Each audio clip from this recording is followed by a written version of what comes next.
Cümleten selamun aleyküm hanımlar. Divapatik YouTube kanalıma hepiniz hoş geldiniz. Bugün birlikte iki renkli çok güzel bir 5 şiş patik yapacağız. Ben patiğimde mavi ve beyaz tonlarında 2 tane normal patiklik ip kullandım. Şişlerim ise 3 numara. Hemen modelimi de göstereceğim. İşte hanımlar, modelimiz bu şekilde. Kedili patik yaptım. Çok güzel, çok hoş oldu. Yapılışı da kolay. Patiğimizin tabanı bu şekilde, kenarları. Şöyle topuk kısmını göstermek istiyorum. Gizli kesim topuğumuz var. Modelimiz bu. Hanımlar, bu patik benim elimin ölçülerine göre 37, 38 ve 39 numara ayaklar için uyumlu oldu. Patiğimizi hanımlar burun kısmından başlayacağım. 12 ilmek olarak 12 ilmeğimizi atıyorum. Birinci ilmeğim, 2, 3, 4, 5, 6, 7, 8, 9, 10, 11 ve bir ilmek daha atıyorum. 12. 12 ilmeğimizi attık. Geri dönüyoruz. Geri döndüğümüzde hanımlar arka yüzdeyiz. Arka yüzde kenar ilmeğini örmeden aldım. İlmeklerimi sırası ile ters olarak örüyorum. İlk sırada ilmekleri ters örüyoruz. Sonuncu ilmeğimi de yine ters ördüm. Geri dönüyorum, ön yüzdeyiz. Artık düz örgü yapacağız. 5'e de geçeceğiz hanımlar. Kenar ilmeğini örmeden alıyorum. İkinci ilmeğim, 3, 4, 5, 6. İlk 6 ilmeğimi ördüm. Kalan 6 ilmeğimi de ikinci şişim ile örüyorum. Şimdi hiç geri dönmeden ilk başladığımız yerden 3. şişimize ilmekler çıkaracağız. İlk ilmeğimi hanımlar hemen bakın şu kenardan ilmeğin iki kanadına birden girerek şuraya çıkarıyorum. Devamında ilmek çıkartabilmek için de başlangıç yerleri biraz sık olduğu için şöyle tığımdan yardım alıyorum. Başlangıç yerlerine girerek ilmek çıkartıyorum, şişime takıyorum. Bakın burada 3 ilmeğim oldu. Yine başlangıç yerine bakın ilmeğin iki kanadına birden girerek ilmeğimi çıkartıp şişime taktım. 4 ilmeğim oldu. 5, bir ilmek daha çıkarttım, 6. Şimdi bir 6 ilmek daha çıkaracağım. Onu da 4. şişime takacağım. Şu birinci ilmeğim, 2, 3, 4, 5. Şu kenara giriyorum. Bir ilmek de buradan çıkarttım. 6. 4 şişimizde de 6'şar ilmeğimiz oldu. 5. şişimi aldım hanımlar. Örmeye başlıyorum. Bir sıra ilmeklerimi düz öreceğim. 5 şiş patikte bir sıra dediğimiz olay şudur. 4 şişimizdeki ilmeklerimizi de örüp tamamlayınca bir sıra örmüş oluyoruz. 2. şişime geldim. Buradaki 6 ilmeğimi de düz örüyorum. 3. şişime geldim. Şimdi de buradaki 6 ilmeğimi öreceğim. Boşalan şişimiz ile sıradaki şişteki ilmekleri örüyoruz hanımlar.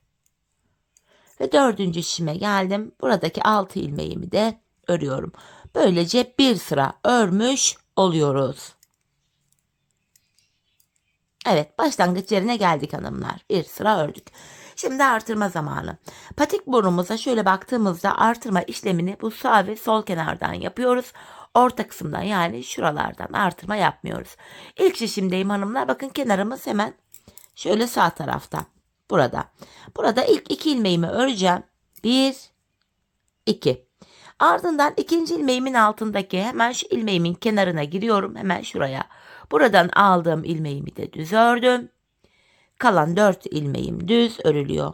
Böylece 7 ilmeğim oldu birinci şişimde. İkinci şişime geldim. Kenar bakın sol tarafta. Burada da son 2 ilmek kalana kadar öreceğim. Bakın son 2 ilmek kaldı. Sondan ikinci ilmeğimin altındaki şu ilmeğimin kenarına giriyorum. Ve buradan aldığım ilmeğimi düz ördüm. Kalan 2 ilmeğim düz örülüyor. Burada da hanımlar 7 ilmeğimiz oldu. 3. şişime geldim. Kenar başta hemen 2 ilmek örüyorum. Ardından ikinci ilmeğimin altındaki şu ilmeğimin kenarına girdim ve buradan aldığım ilmeğimi de düz ördüm. Kalan 4 ilmeğim düz örülüyor. İlk 3 şişimde 7'şer ilmeğim oldu. 4. ve sonuncu şişime geldim. Kenar sol tarafta. Son 2 ilmeğim kalana kadar öreceğim ve kenardan artırmamı yapacağım. Bakın sondan 2. ilmeğimin altındaki şu ilmeğimin kenarına giriyorum ve buradan aldığım ilmeğimi de ördüm. Son 2 ilmeğimi de düz örüyorum. 4 şişimizde de 7'şer ilmeğimiz oldu. Bir sıra artırma yaptık. Şimdi bir sıra 4 şişimdeki 7 ilmeğimi de artırma yapmadan düz olarak öreceğim.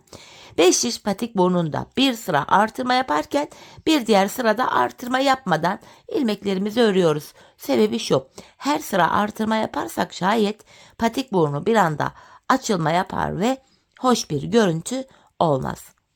3. ve 4. şişime geldim. Buradaki ilmeklerimi de düz öreceğim.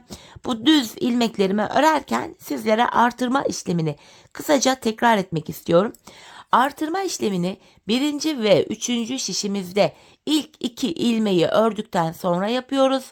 2. ve 4. şişimizde de son 2 ilmek kalana kadar örüp öyle artırıyoruz. Bakın bir sıra ilmeklerimizi düz ördük. Başlangıç yerine yani ilk şişimize geldik. Yeniden artırma yapacağız. İlk şişimde kenarımız başta. 2 ilmek örüyorum. Ardından 2. ilmeğimin altında şu ilmeğimin kenarına girdim. Buradan aldığım ilmeğimi de düz ördüm. Kalan 5 ilmeğim düz örülüyor. Böylece 8 ilmeğim oldu burada. 2. şişime geldim. Kenar sol tarafta.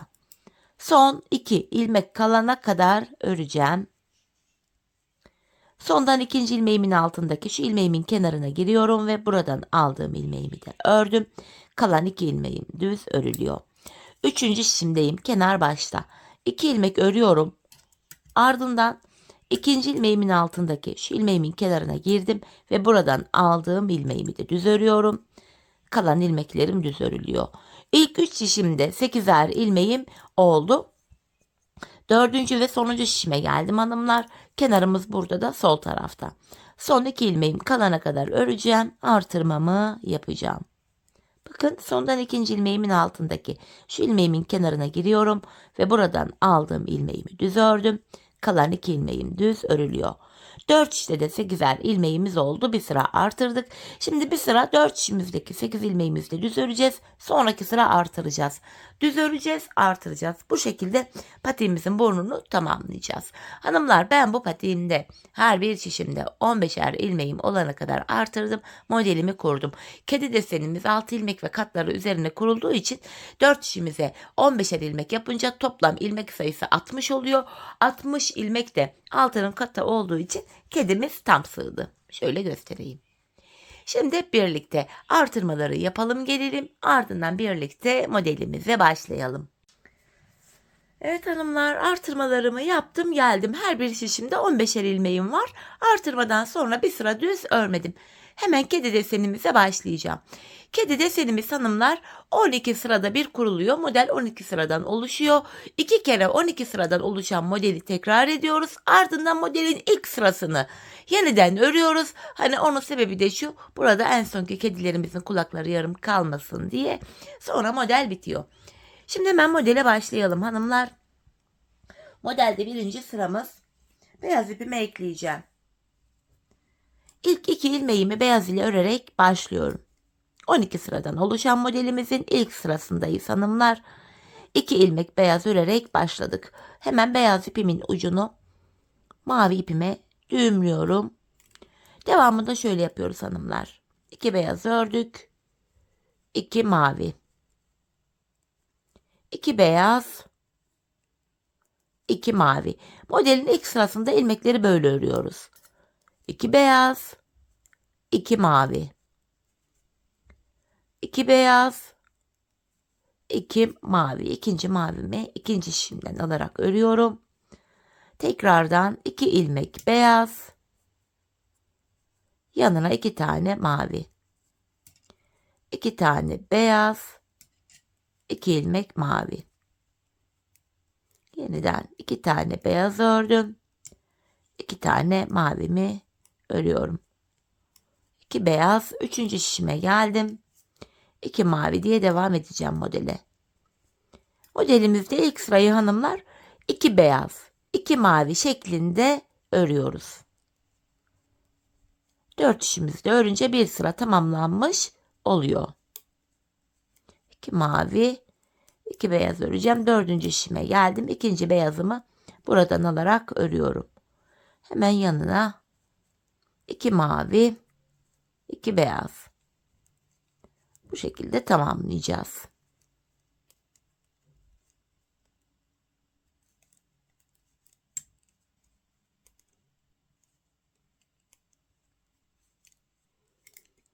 Evet hanımlar, 4 şişimize de modelimizi kurduk. İlk sırayı tamamladık. Geldik modelde ikinci sıramıza. İkinci sıramızda hanımlar ilk ilmeğimi beyaz ile örüyorum. Bir tane beyazımı ördüm. Yanına 4 mavi. 1, 2, 3, 4. 4 tane mavi ördüm. Yanına bir beyaz, bir mavi. Şimdi 4 tane beyaz örüyorum. 1, 2, 3, 4. Mavi olan kısım, bakın 4 mavi 4 beyaz var buralarda. Mavi olan mavi kedi, beyaz olan da beyaz kedimiz oluyor. 4 beyazdan sonra bir mavi, yanına bir beyaz ördüm. Tekrardan 4 tane mavi örüyorum. 1, 2, 3, 4. Yanına bir beyaz, bir mavi. Şimdi de beyaz kedim için 4 tane beyaz örüyorum. 3, 4. Yanına bir mavi, bir beyaz. Bu defa da mavi kedim için 4 tane mavi örüyorum. Yanına bir beyaz. 3. şişime geldim. Bir mavi. Şimdi de beyaz kedim için 4 tane beyaz örüyorum. 3, 4. Yanına bir mavi, bir beyaz. Mavi kedim için yine 4 tane mavi öreceğim. 1, 2, 3, 4. Yanına bir beyaz, bir mavi örüyorum. Şimdi de beyaz kedim için 4 beyaz öreceğim. Şu 2, 4. şişime geldim. Şu 3. beyazım, şu da 4. beyazım. Yanına bir mavi, bir beyaz örüyorum. Bu defa mavi kedim için 4 tane mavi örüyorum. Bu aşamada hanımlar, arkadaki şu ip geçişlerinde şu ipleri biraz bakın gevşek bıraktım, esnek bırakalım. Patiğimiz gergin durmasın, modelimiz güzel düşsün diye. 4 maviden sonra bir beyaz ördüm, yanına bir mavi. Beyaz kedim için 4 tane beyaz örüyorum. 3, 4 ve sonuncu ilmeğimi mavi ile ördüm. Modelimizde ikinci sıramızı tamamladık hanımlar. Geldik modelde 3. sıramıza. Bu sıramızda hanımlar, şöyle beyaz ipi mavinin önünden atlattım. Bu sırada 6 tane mavi, 1, 2, 3, 4, 5, 6. 6 tane de beyaz öreceğim. Modelimizin 3. sırasında ilk 6 ilmeği mavi ördük, yanına 6 beyaz. 5, 6. Tekrardan 6 ilmek mavi. 2, 3, 4, 5, 6. 6 tane de beyaz öreceğim. 1, 2, 3, 4, 5, 6. Tekrar mavimi aldım. 6 mavi.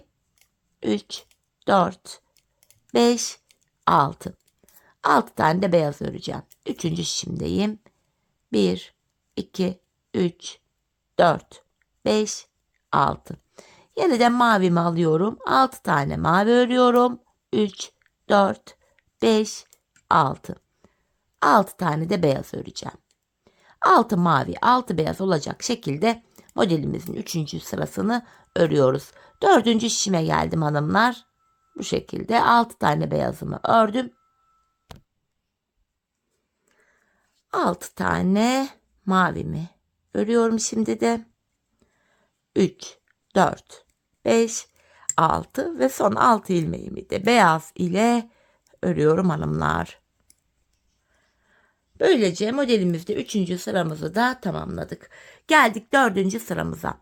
4. sıramızda hanımlar artık şu kedilerimizin hemen şuradaki gözlerini yapacağız. 4. sıramız. Bu sırada ilk ilmeğimi mavi ile örüyorum. Yanına bir beyaz, 2 mavi, bir beyaz, bir mavi. Bakın, mavi kedimin gözlerini yaptım. Şimdi beyazın gözlerini yapacağım. Bir beyaz, bir mavi, 2 beyaz, bir mavi, bir beyaz. İkinci kedimizi de yaptık. Üçüncü kediye geldik. Bir mavi, bir beyaz. Tekrar 2 tane mavi, ikinci mavimi ikinci şişimden alarak ördüm. Yanına bir beyaz ve bir mavi. Beyaz kedime geliyorum. Bir beyaz, bir mavi. 2 beyaz, bir mavi ve bir beyaz. Mavi kedime geldim. Bir mavi, bir beyaz, 2 mavi, bir beyaz, bir mavi. Mavi kedimi yaptım. Üçüncü şişimdeyim. Beyaz kedimi yapacağım hanımlar.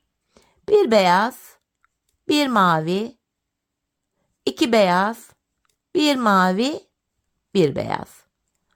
Mavi kedimi yapıyorum. Bir mavi, bir beyaz, 2 mavi, bir beyaz, bir mavi. Şimdi beyaz kedime geldim. Bir beyaz, bir mavi, 2 tane beyaz örüyorum.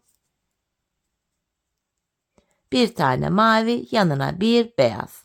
Mavi kedime geldim. Bir mavi, bir beyaz, 2 mavi, bir beyaz, bir mavi. Son kedime geldim. Beyaz kedim. Bir beyaz, bir mavi, 2 beyaz, bir mavi ve bir beyaz. Modelimizde 4. sırayı tamamladık hanımlar. Geldik 5. sıramıza.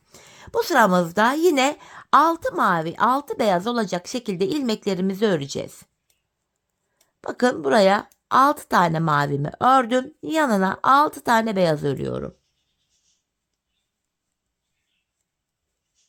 6 tane beyaz. Tekrardan 6 tane mavi öreceğim. 3 oldu. 4, 5, 6. Yanına 6 tane beyaz. 1, 2, 3, 4, 5, 6. Yine 6 tane mavi örüyorum. Üçüncü şişime geldim hanımlar. 6 tane de beyaz öreceğim buraya. 3, 4, 5, 6. Yine 6 tane mavi. 3, 4, 5, 6. 6 tane beyaz. Üçüncü şişimden devam ediyorum. 4, 5, 6. beyazımı ördüm. Mavimi alıyorum. Yine 6 tane mavi. 2, 3, 4, 5, 6. Ve son 6 ilmeğimi beyaz ipim ile örüyorum. Modelimizin 5. sırası da böyleydi hanımlar. Şimdi geldik modelde 6. sıramıza. 6. sıramızda hanımlar 5. sırada yaptığımızın aynısını yapacağız. İlmeklerimizi 6 mavi 6 beyaz şeklinde öreceğiz. Modelimizin 6. sırası ile 5. sırası aynı. Mavi ilmeklerimi mavi ipim ile örüyorum. Beyaz ilmeklerimi de beyaz ipim ile. 6 mavi 6 beyaz. Bu şekilde. Bir önceki sırayla aynı bu sıramız. Bu sırada 4 şişi göstermeye gerek yok hanımlar. İlk şişi ördük. Diğer 3 şişimizi de aynı şekilde örelim gelelim. Evet hanımlar, diğer 3 şişimi sizlere tarif ettiğim gibi ördüm geldim. 6. sıramızı böylece tamamlamış olduk. Şimdi modelimizde 7. sıradayız. Kedimizin kulaklarını bu sıramızda yapmaya başlayacağız hanımlar. Şöyle ki mavi ipimi alıyorum elime. 7. sıramızda şöyle. 2 mavi, 2 beyaz, 2 mavi, 2 beyaz, 2 mavi,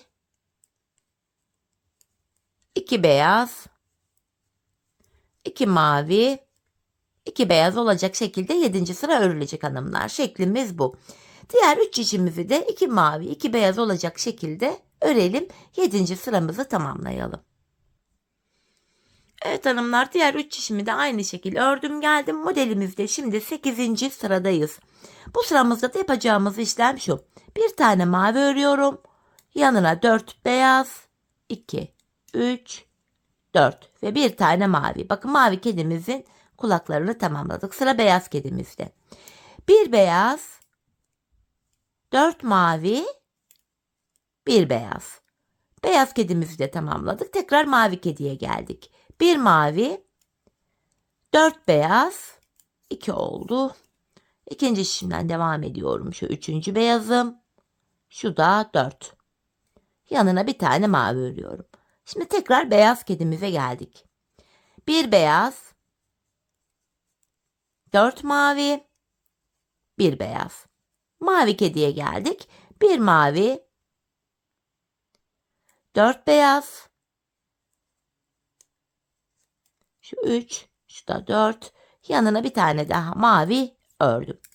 Üçüncü şişimdeyim. Beyaz kedimizi yapacağız.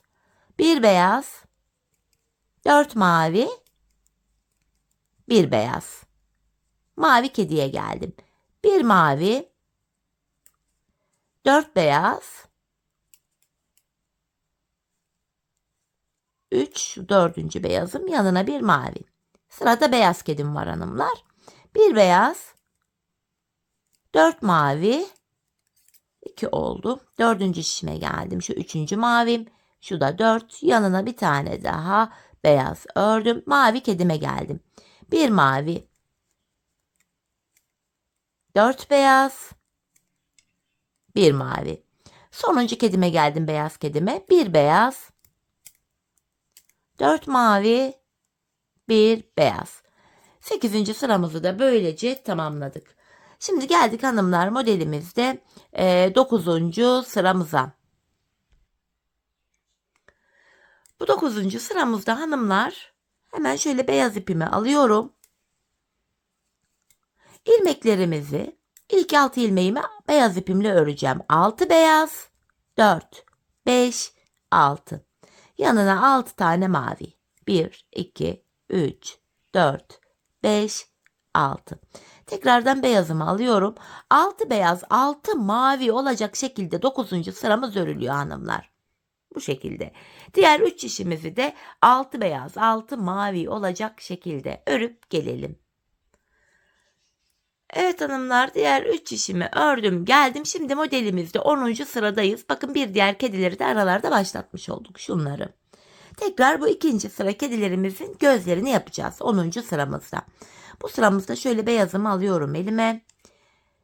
Yapacağımız işlem şu: bir beyaz, bir mavi, 2 beyaz, bir mavi, bir beyaz. Bakın gözlerimizi yaptık. Şimdi mavi kedimi yapacağım. Bir mavi, bir beyaz, 2 mavi, bir beyaz, bir mavi. Beyaz kedime geldim. Bir beyaz, bir mavi, 2 beyaz, ikinci beyazımı ikinci şişimden alarak ördüm. Bir mavi ve bir beyaz örüyorum. Burada da mavi kedime geldim. Bir mavi, bir beyaz, 2 mavi, bir beyaz, bir mavi. Beyaz kedime geldim yine. Bir beyaz, bir mavi, 2 beyaz, bir mavi ve bir beyaz. Üçüncü şişime geldim. Burada da mavi kedimle devam edeceğim. Bir mavi, bir beyaz, 2 mavi, bir beyaz, bir mavi. Beyaz kedime geldim. Bir beyaz, bir mavi, 2 beyaz, bir mavi, bir beyaz. Yine mavi kedime geldim. Bir mavi, bir beyaz, 2 mavi. Dördüncü şişime geçtim hanımlar. İkinci mavimi ördüm. Yanına bir beyaz, bir tane de mavi ördüm. Bakın yine beyaz kedideyiz. Bir beyaz, bir mavi, 2 beyaz, bir mavi, bir beyaz. En son mavi kedime geldim. Bir mavi, bir beyaz, 2 mavi, bir beyaz ve sonuncu ilmeğimi mavi ile ördüm. 10. sıramızı tamamladık. Geldik hanımlar 11. sıramıza. 11. sıramızda yapacağımız işlem şu: İlk 6 ilmeğimi mavi ile öreceğim. Yanına 6 tane mavi. Yine 6 beyaz, 6 mavi olacak şekilde ilmekleri örüyoruz. 6 mavimi ördüm. Tekrar beyazımı alıyorum. 6 ilmek beyaz. Üçünü ördük. Diğer üçünü ikinci şişimizden öreceğiz. Yanına 6 mavi diye devam edeceğiz. 11. sıramız böyle. Şimdi hanımlar diğer 3 işimizi de 6 beyaz 6 mavi olacak şekilde örelim. 11. sıramızı tamamlayıp gelelim. Evet hanımlar, diğer 3 şişimi de ördüm geldim. Şimdi ilk şişimizde modelimizde 12. ve sonuncu sıradayız. Bu sıradan sonra yine ilk 12 sıradan oluşan yaptığımız modelin aynısını tekrar edeceğiz. 12. sıramızda yine bir önceki sırada yaptığımız işlemin aynısını yapacağız. 6 beyaz 6 mavi olacak şekilde ilmeklerimizi öreceğiz. Beyaz ilmeklerimi beyaz ipim ile örüyorum. Mavi ilmeklerimi mavi ipim ile. 6 beyaz 6 mavi. Bu şekilde. İlk şişimizi ördük. Diğer 3 şişimizi de hanımlar aynı şekilde örelim gelelim. Evet hanımlar, diğer 3 şişimi de 6 beyaz 6 mavi olacak şekilde ördüm geldim. 12 sıradan oluşan modelimizin hepi topu bu kadardı. Şimdi aynı 12 sıradan oluşan işlemi ikinci kez tekrar edeceğiz. Yani hanımlar bakın, şimdi tam olarak şuraya kadar ördük. Şimdi yine mavi kedi başlayacak buradan ilk bölümde olduğu gibi. Sonra 12 sıradan oluşan ikinci modeli yapacağız. Model aynı hanımlar. Alt bölüme bakarak modeli yapabilirsiniz. Ben bakarak yapamıyorum diyenler olabilir. Onlar da şöyle yapacaklar hanımlar. Videonun ilk bölümüne, modelin ilk bölümüne gelecekler. Zaten modelin her sırasını, bu birinci sıramız, bu ikinci sıramız diye tek tek ilmek ilmek hem ördüm hem de ördüğüm ilmekleri tek tek söyledim. Videonun başına gelerek ikinci modeli de aynı şekilde yapabilirsiniz. Kafanız karışmasın diye yine bakın ilk şişimde göstereyim modeli.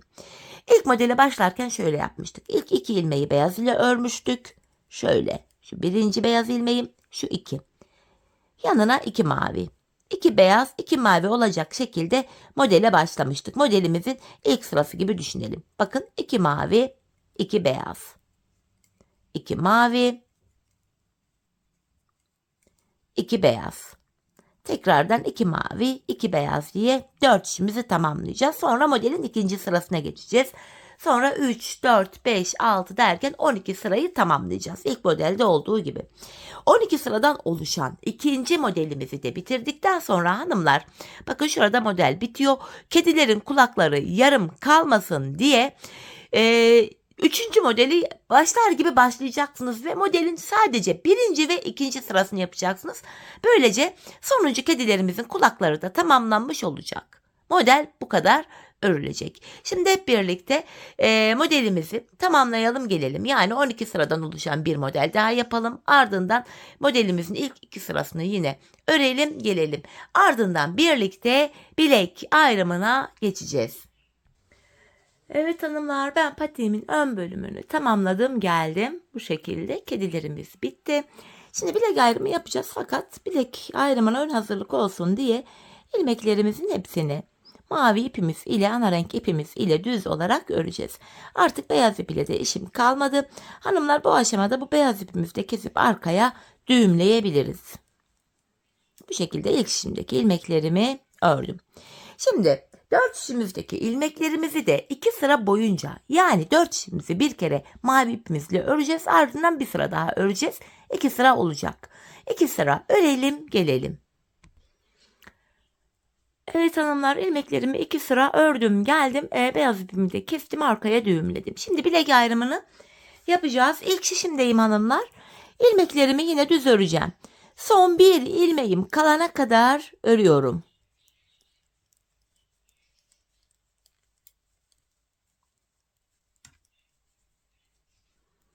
Bakın son bir ilmeğimiz kaldı. İlk şişimdeki sonuncu ilmeğim ile ikinci şişimdeki ilk ilmeğimi alıyorum. Bilek ayrımında bu iki ilmeği şöyle birbiriyle yer değiştirdim. Yer değiştirdiğim ilk ilmeğimi ilk şişimle örüyorum.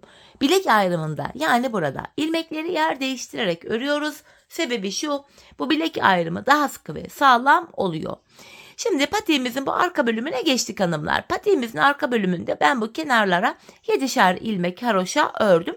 Örgümüzün hem ön hem arka yüzünde düz örgü örünce haroşa oluyor. Hem ön hem arka yüzde ters örgü örünce yine haroşa oluyor. Ben örgümüzün her iki tarafında da düz örgü örerek haroşalarımı elde ediyorum. Şimdi ikinci şişimden devam ediyorum. Bu bilek bölümünde ilk 7 ilmeğim haroşa. Bunları düz örüyorum.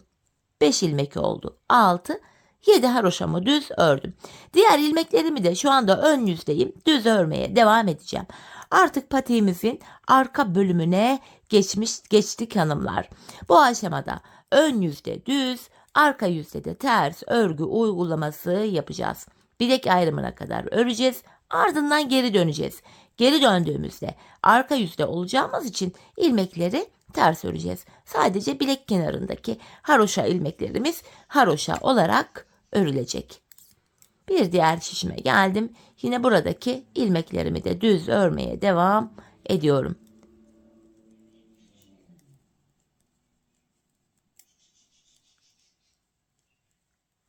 Bilek ayrımı yaptım. Son şişime geldim. Düz örgüye devam ediyorum yine.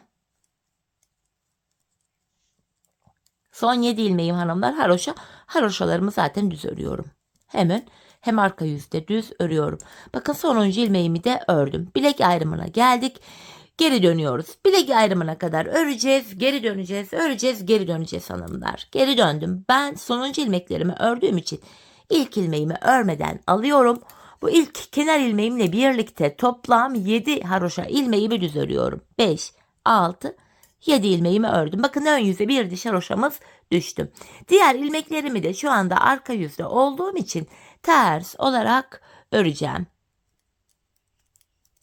Bir diğer şişime geçiyorum. Burada da ters örgüye devam edeceğim hanımlar. Patiğimizin arkasında yapacağımız işlem hepi topu bu kadar. Bilek ayrımına kadar öreceğiz, geri döneceğiz, öreceğiz, geri döneceğiz. Ön yüzdeysek eğer düz örgü, arka yüzdeysek eğer de ters örgü uygulaması yapacağız. Sadece bilek kenarlarındaki 7'şer ilmek haroşamızı haroşa olarak öreceğiz. Dikkat etmemiz gereken tek nokta bu. Bir diğer şişimdeyim. Yine taban bölüme gelen bölüm. İlmeklerimi ters örüyorum.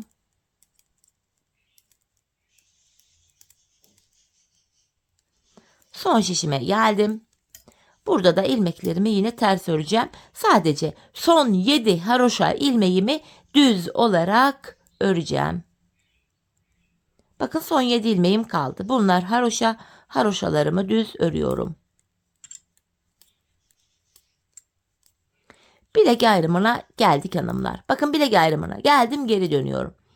Yapacağımız işlem bu. Bilek ayrımı yaptığımız yere kadar örüyoruz, geri dönüyoruz, örüyoruz, geri dönüyoruz. Ön yüzde düz, arka yüzde ters örüyoruz ilmeklerimizi.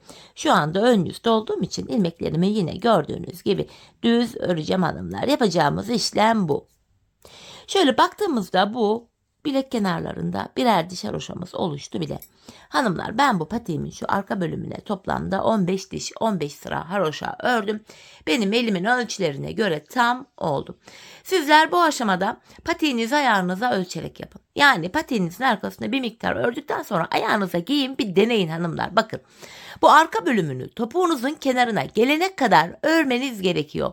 Bu şekilde ölçü alarak yaparsanız patik ayağınıza tam olur. Buna dikkat edelim. Şimdi hep birlikte patiğimizin arka bölümünü ölçülerimize göre örelim gelelim. Ardından birlikte topuğumuzu keselim. Evet hanımlar, patiğimin arka bölümünü ördüm. Geldim, 15 sıra haroşam var. Bu şekilde. Bu aşamada patiğimizin bilek ayrımından sonra bakın şu bölümü genişlediği için ilmeklerin hepsi bakın şöyle dümdüz duruyor. Tek şişte toplanacak duruma geldi. Ben bu aşamada topuk kesiminde bana kolaylık sağlasın diye ön yüzden baktığımızda sol tarafa 26 ilmek ayırdım. Kalan ilmekleri de sağ şişime taktım. Şimdi topuğumuzu örmeye başlayacağız. Bu aşamada kenardaki 7 ilmek haroşamızı yine haroşa olarak örüyoruz hanımlar. Model bütünlüğü sağlansın diye. 7 haroşamı ördüm. Ön yüzdeyim. İlmeklerimi düz olarak ve sayarak örmeye devam edeceğim.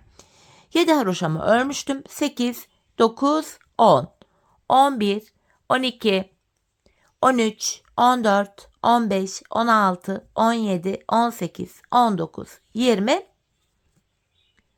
21, 22, 23, 24, 25.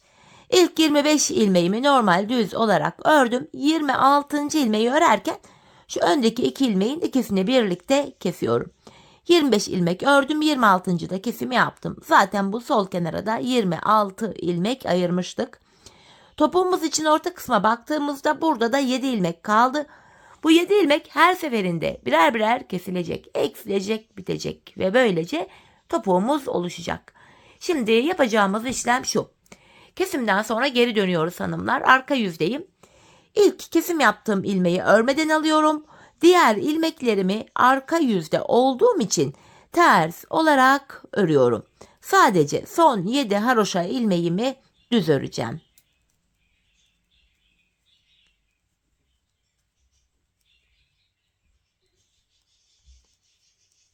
Son 7 ilmeğime geldim. Haroşalarımı düz olarak örüyorum. Tekrar geri döndük hanımlar. Ön yüzdeyiz. Bir önceki sırada yaptığımız işlemin aynısını yapacağız. Yani 25 ilmeğimizi öreceğiz. 26. ilmekte öndeki 2 ilmeği keseceğiz. 7 haroşamı ördüm. Sayarak gideceğim. 8, 9, 10, 11, 12, 13, 14, 15, 16, 17, 18, 19, 20, 21, 22, 23, 24, 25 ilmek ördüm. 26. ilmekte öndeki ikisini alıyorum. Birlikte keserek örüyorum. İkinci kesimimizi yaptık. Bir önceki sırada arada 7 ilmek vardı. Şimdi baktığımızda 6 ilmek kaldı. Yapacağımız işlem şu. Kesim yaptık. Geri döneceğiz hanımlar. Arka yüzde ilmekleri öreceğiz.